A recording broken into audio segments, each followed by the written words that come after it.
Pada video kali ini kita akan mempelajari beberapa konsep dasar di penerjemahan, yaitu translation, translator, and interpreter. Untuk kualitas audio yang lebih baik, saya sarankan menggunakan headphone atau earphone.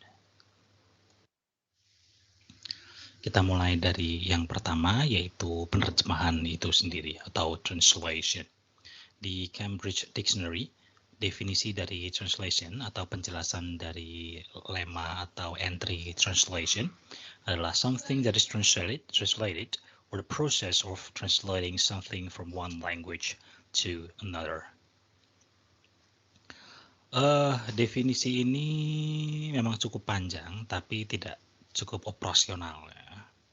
Nah, sekarang kita beralih ke definisi yang kedua, yaitu convert words in one language to another. Jadi mengubah kata-kata dari satu bahasa ke bahasa yang lain.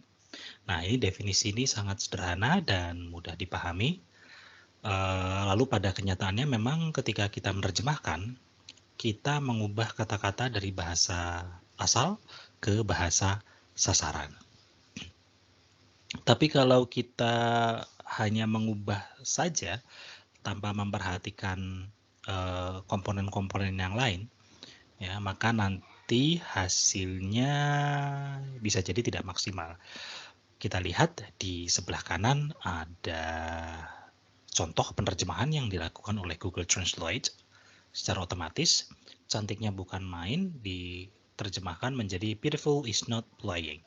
Nah, dalam bahasa Indonesia sendiri cantiknya bukan main itu sebetulnya sinonim dengan cantik sekali ya. Tetapi terjemahannya di sini terlihat tidak masuk akal, ya beautiful is not playing. Jadi secara penataan kalimat, meskipun secara gramatika benar, tapi secara makna tidak masuk di akal. Nah, untuk itu kita coba beralih ke definisi yang ketiga, yaitu deliver message in one language using another language. Jadi yang disampaikan itu tidak hanya mengubah kata, tetapi pesan. Gitu ya. Jadi kalau kita menerjemahkan cantiknya bukan main ke dalam bahasa sasaran, entah itu bahasa Inggris, bahasa Korea, bahasa Jepang, bahasa Cina, maka yang kita lakukan bukan mengganti kata-katanya, tapi menangkap pesannya terlebih dahulu, lalu mengalih bahasakan pesan tersebut ke bahasa sasaran. Ya, jadi yang ditangkap pertama adalah pesannya dulu, kemudian baru dialihkan ke bahasa sasaran. Tidak hanya sekedar mengubah kata-kata saja. Sekarang kita bahas penerjemahan dari arahnya. Ya, jadi di dalam penerjemahan dikenal istilah source language atau bahasa asal inputnya ya, dan bahasa sasaran target language atau outputnya. Ini bisa jadi dari bahasa yang kita pahami dengan baik ke bahasa yang tidak begitu kita pahami dengan baik. Jadi misalnya kita penutur asli bahasa Indonesia kemudian menerjemahkan ke bahasa Inggris. Ya, maka biasanya lebih mudah memahami teks asalnya, teks inputnya ya dalam bahasa Indonesia, tapi sedikit lebih sulit untuk menerjemahkan ke dalam bahasa Inggris. Ya, kemudian bisa juga arahnya itu dari bahasa yang tidak kita pahami dengan baik atau ya secara relatif ya tidak kita pahami dengan baik dibanding dengan bahasa sasarannya. Nah, misalnya kita penutur asli bahasa Indonesia, kemudian menerjemahkan dari bahasa Inggris ke bahasa Indonesia. Untuk memahami teksnya mungkin inputnya mungkin sedikit sulit ya, tapi ketika menerjemahkannya akan relatif lebih mudah. Nah, kalau kita memahami dua bahasa dengan sama baiknya, maka tidak masalah. Ya, ini bisa jadi kalau misalnya seseorang itu memiliki bahasa pertama lebih dari satu. Bahasa ibu ya, lebih tepatnya. Bahasa ibu lebih dari satu. Misalnya dia penutur asli bahasa Indonesia dan bahasa Inggris. Atau penutur asli bahasa Indonesia dan bahasa Jawa. Maka arahnya dari mana saja, maka tidak relatif tidak menjadi masalah begitu. Tadi kita sudah membahas masalah arah. penerjemahan dari bahasa sumber ke bahasa sasaran. Sekarang kita akan sedikit membahas mengenai prosedur penerjemahan. Sebetulnya dari slide sebelumnya sudah bisa diimplikasikan ya. Jadi yang pertama harus dilakukan itu adalah memahami bahasa atau konten yang ada di dalam dokumen input. Jadi kalau misalnya penerjemahannya dari bahasa Indonesia ke bahasa Inggris, ya pahami dulu bahasa Indonesianya yang ada di dalam dokumen tersebut. Ini tidak mudah karena tidak selalu mudah, mohon maaf. Karena kadang-kadang kita tidak selalu mendapatkan teks yang secara linguistik kualitas bahasanya baik. Meskipun itu di dalam bahasa yang sangat kita pahami, bahkan bahasa pertama kita. Nah, langkah selanjutnya atau yang kedua adalah menerjemahkan ke bahasa sasaran. Ya, jadi setelah dipahami, maka kita terjemahkan ke bahasa sasaran. Karena kalau kita tidak paham dulu, kemudian kita langsung terjemahkan, nanti bagaimana hasilnya mungkin tidak akan menjadi terjemahan yang baik. Setelah itu yang ketiga adalah mengevaluasi dan memperbaiki hasil terjemahan. Jadi sangat umum sekali bahwa penerjemah itu bekerjanya tidak sekali jadi. Jadi dia menyelesaikan dulu sampai akhir dokumen ya, dari awal sampai akhir, kemudian dia mengevaluasi, melihat bagian-bagian mana saja yang masih bisa diperbaiki. Kemudian setelah diperbaiki, difinalisasi, baru kemudian dikirimkan ke klien atau orang yang meminta terjemahan tersebut. Nah, untuk evaluasinya sendiri, aspek-aspek yang dievaluasi dari satu hasil terjemahan itu cukup banyak ya. Cuma di sini kita bahas 3 saja. Yang pertama adalah masalah akurasi. Kalau akurasi ini kaitannya adalah tata bahasa dan pemilihan kata ya. Jadi apakah kata-kata yang dipilih sudah tepat, apakah struktur yang dipilih sudah tepat. Jadi itu dari aspek akurasi. Kemudian yang kedua adalah dari aspek seberapa natural terjemahan tersebut. Bisa saja secara akurasi hasil terjemahan sudah cukup baik, ya, tapi tidak begitu mengalir. Jadi pesan-pesannya sudah tersampaikan, namun gaya penyampaiannya misalnya masih sangat kaku. Ya, tidak seperti ketika dia disampaikan, tidak seperti ketika informasi tersebut disampaikan dalam bahasa pertama atau bahasa inputnya. Nah, di sini kita bisa perbaiki supaya flow atau aliran bahasa tersebut itu mengalir seperti di bahasa input atau bahasa sumbernya. Kemudian yang ketiga adalah estetika. Ya, estetika ini semacam keindahan ya. Jadi akurasinya sudah baik, kemudian dia alami. Tapi dalam beberapa jenis teks, kadang estetika juga harus diperhatikan, terutama misalnya penerjemahan karya sastra misalnya. Ya. Kita sudah cukup baik akurasinya, sudah cukup natural juga, akan tetapi estetikanya yang belum kita dapat di dalam bahasa sasaran. Nah, ini butuh pengetahuan khusus ya, dan yang banyak tahu ini biasanya teman-teman yang berkutat di bidang sastra, khususnya sastra terjemahan begitu. Dari sisi media penyampaian, orang yang melakukan penerjemahan itu bisa disebut translator atau interpreter. Kalau translator, bukan translator ya, pakai E, pakai O tapi ya. Dia biasanya menerjemahkan dokumen tertulis ya, dan menghasilkan dokumen tertulis juga. Tetapi interpreter biasanya input yang dia dapat itu berupa suara ya, berupa audio, kadang ada visualnya, kadang tidak. Kemudian dia juga harus melakukan penerjemahan menggunakan suara.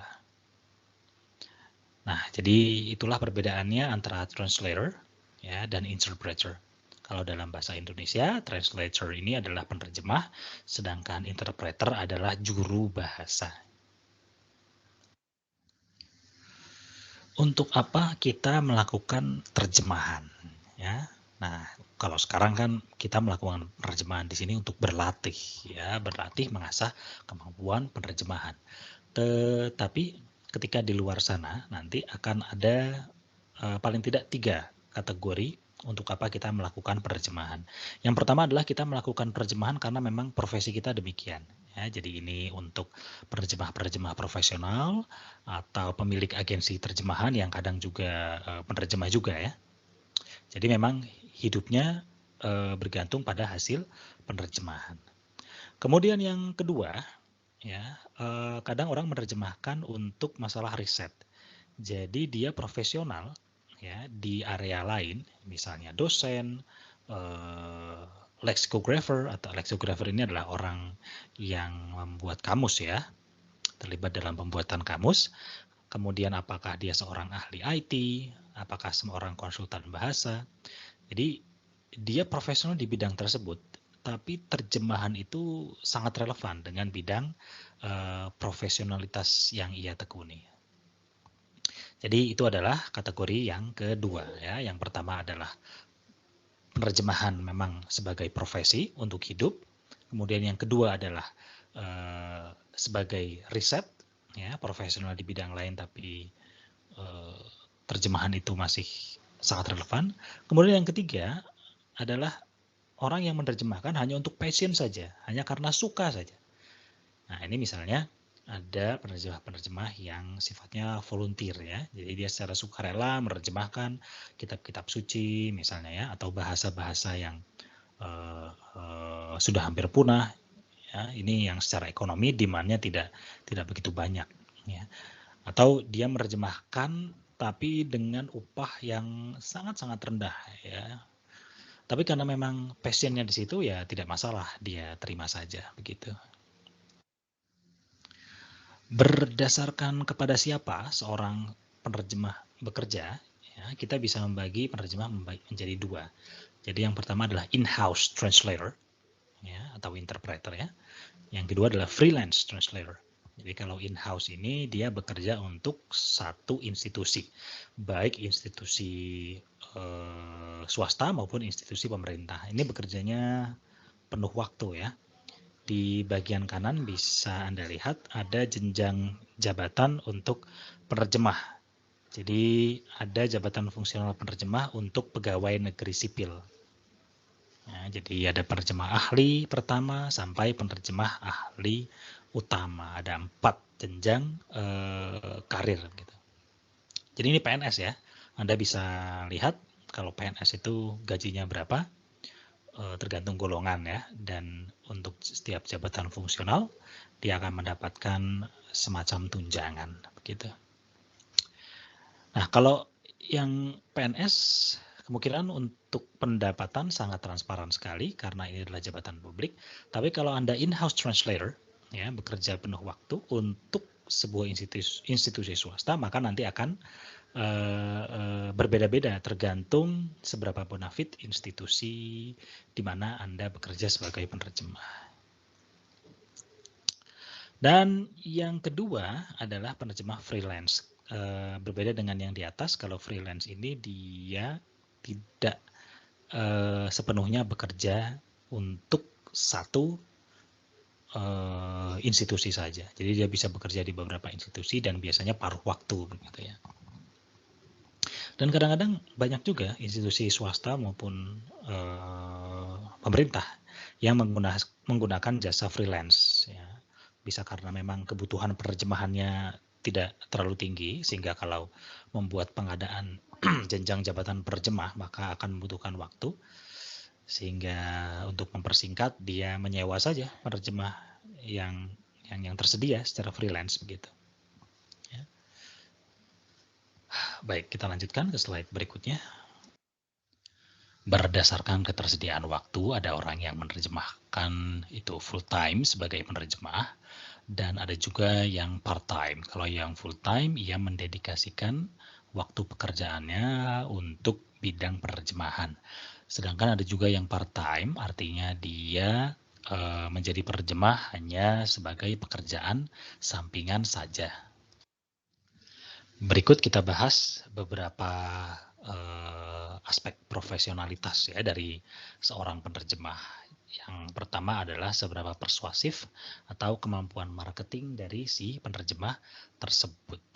Ya, jadi bisa kita lihat misalnya di sebelah kanan itu ada beberapa contoh marketing dari penerjemah. Bisa kita lihat penggunaan tagline-nya ya. Jadi misalnya Edward Thornton, accurate, timely, reasonably priced. Kemudian ada Ian Forbes, one of the best. Ada Susan Piper, award-winning Indonesian translator, ya, dan sebagainya dan sebagainya. Jadi frasa-frasa pendek seperti ini digunakan untuk menarik perhatian calon konsumen. Nah, jadi itu dari sisi marketingnya. Ya. Dari sisi pemahaman budaya misalnya. Jadi ketika kita berkomunikasi dengan klien, kita terjemah, misalnya kita perlu memahami budayanya juga. Sebagai contoh, kalau di Indonesia, Pak itu ya biasanya dengan nama depan ya. Tapi kalau di dalam bahasa Inggris atau dalam budaya-budaya Eropa, itu Mister itu biasanya disusul dengan nama belakang, bukan nama depan. Biasanya seperti itu. Kemudian selanjutnya adalah seberapa paham kita tentang teknologi. Karena ada beberapa klien yang menginginkan kita untuk menggunakan alat-alat tertentu. Jadi misalnya ada WordFast, Trados, ini adalah software-software yang digunakan untuk proyek penerjemahan. Kemudian ada punctuality, ya, punctuality, ketepatan waktu. Ya, ini kaitannya dengan komunikasi juga ya. Jadi kadang kita mendapatkan klien yang tidak di zona yang sama dengan kita begitu. Maka kita harus cukup aware dengan perbedaan waktu ini. Jangan sampai kita terlambat menyerahkan hasil terjemahan hanya karena tidak memahami perbedaan zona waktu. Nanti akan dianggap tidak profesional. Nah, aspek profesionalitas yang lain adalah media komunikasinya ya. Misalnya kalau di Indonesia saya rasa cukup lazim menggunakan WhatsApp itu ya untuk komunikasi bahkan yang sifatnya profesional gitu ya. Misalnya di antara atasan dan bawahan seperti itu. Sama kolega juga. Tetapi tidak semua budaya seperti itu. Jadi ada budaya yang membedakan misalnya WhatsApp hanya untuk komunikasi personal ya, secara privat begitu. Dan untuk bisnis, untuk pekerjaan secara profesi itu mereka menggunakan email. Dan ini yang harus kita pahami ya. Jadi sebaiknya seorang penerjemah itu memiliki beberapa media komunikasi ya, tidak hanya satu saja. Kemudian ada juga tentang teamwork dan managerial skills. Jadi bagaimana kita bekerja sama ya, atau kita memanage sebuah tim. Karena bisa saja dalam satu proyek nanti kita menjadi team leader, kita menjadi pemimpin proyek. Kita harus memahami bagaimana caranya mendistribusikan pekerjaan, bagaimana caranya mengontrol kualitas. Ya.